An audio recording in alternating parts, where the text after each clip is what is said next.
In this video, I will show you how to convert Ethereum or ETH to BNB in Trust Wallet. So let's jump straight into it. First, what you're going to want to do is open up your Trust Wallet and you want to come to your Ethereum. Now, once you've selected your Ethereum, the Binance Peg Ethereum, you're going to see some options underneath. So you've got send, receive, and swap. So what you want to do is click onto the swap option.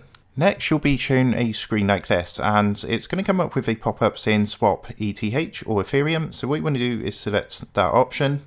And before you can go ahead and make the swap, Trust Wallet's going to ask you to approve the Ethereum. So you're going to be taken to a screen that's going to look like this. You want to make sure you got Ethereum at the top and BNB underneath, and then press the approve ETH button. Once that's done, you're going to approve the swap using smart contract call. Now to do this, it is a small fee which is going to be listed here. So for the purpose of this tutorial, you can see this fee is going to cost us 6 cents. So if you're happy to go ahead and click the confirm button underneath. So once that's done and you come back to the swap screen, you'll see this button will no longer be grayed out. It should now be able for you to press on. And what you're going to want to do is make sure you've got Ethereum at the top and then BNB underneath. And then you just want to enter the amount you want to swap, hit confirm and wait for that to complete. So I hope this quick tutorial helped you out today, and if it did, I'd really appreciate it if you was to consider dropping down below the video, leaving a like and also subscribing to the channel. With that being said, I just want to take a moment to thank you guys for watching this quick tutorial, and I will see you in the next video.